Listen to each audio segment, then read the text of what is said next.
வெட்கப்படுகிறாயா? இந்த கேள்வியை யார் கேட்கிறார்கள் தெரியுமா? தூய பவுல் இன்றைய முதல் வாசகத்தின் வழியாக தன் உடன் உழைப்பாளராகிய திமோத்தேயுவை பார்த்து கேட்கின்றார். ஏன் அவ்வாறு கேட்கின்றார்? ஏனென்றால் பவுல் சிறைவாசம் அனுபவித்து வருகின்றார். நற்செய்தி போதித்த அந்த காரணத்திற்காக சிறைவாசம் அனுபவித்து வருகின்றார்.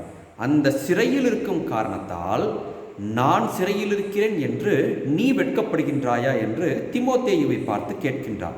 இந்த கேள்வி நியாயமான கேள்வித்தானே. ஏனென்று கேட்டால் சிறை என்பது ஒரு வெட்கக்கேடான ஒரு இடம். இழி செயல்கள் செய்ததால் ஒருவர் தண்டனை அனுபவிக்கக்கூடிய ஒரு இடம்தான் சிறை. அப்படி பார்க்கும் பொழுது தூய பவுல் இழிவான செயல்கள் செய்தாரா? இல்லை. சட்டத்திற்கு முரணான செயல்கள் ஏதாவது செய்தாரா? இல்லை. பின் எந்த காரணத்திற்காக அவர் சிறையில் அடைக்கப்பட்டிருக்கிறார்? இயேசு கிறிஸ்துவை பற்றிய நற்செய்தியை அறிவித்ததற்காக மட்டுமே அவர் சிறையில் அடைக்கப்பட்டிருக்கிறார். அப்படி பார்க்கும் பொழுது அவர் சிறைவாசம் அனுபவிப்பது அவருக்கு என்னதான் இருந்தாலும் ஒரு மன உளைச்சலை உண்டாக்கியிருக்கும் அல்லவா? அப்படியெல்லாம் இல்லவே இல்லை என்று பவுல் கூறுகிறார்.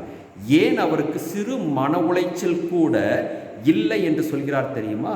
அதற்கான விடையை லூக்கா எழுதிய நற்செய்தி 9வது அதிகாரம் 26வது வசனத்தில் இயேசு சொன்ன அந்த வார்த்தையை பவுல் விசுவாசத்தோடு ஏற்றுக்கொண்டதால் தான் சிறைவாசம் அனுபவிப்பதை அவர் இழி செயலாக கருதவில்லை. அந்த வார்த்தைகள் என்ன? என்னை குறித்தும் என் வார்த்தையை குறித்தும் வெட்கப்படும் ஒவ்வொருவரை பற்றியும் மானிட மகன் தமக்கும் தந்தைக்கும் தூய வானதூதருக்கும் உரிய மாட்சியோடு வரும்போது வெட்கப்படுவார். ஆக நற்செய்தி அறிவித்ததற்காக ஒருவர் சிறைவாசம் அனுபவிக்கிறார் என்று கேட்டால் அதை குறித்து வெட்கப்பட்டால் நிச்சயமாக இயேசு கிறிஸ்து இந்த மண்ணுலகில் மீண்டும் வரும்பொழுது அவரை குறித்து வெட்கப்படுவார் என்பதை தெள்ள தெளிவாக புனித பவுல் விசுவசித்தார்.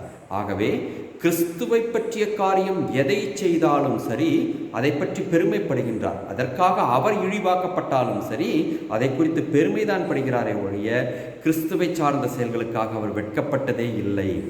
நாம் எப்படி கிறிஸ்தவன் என்பதற்காக வெட்கப்படுகின்றோமா, அல்லது கிறிஸ்து சொல்லித்தந்த காரியங்களை செய்வதற்காக வெட்கப்படுகிறோமா? யோசித்து பார்ப்போம்.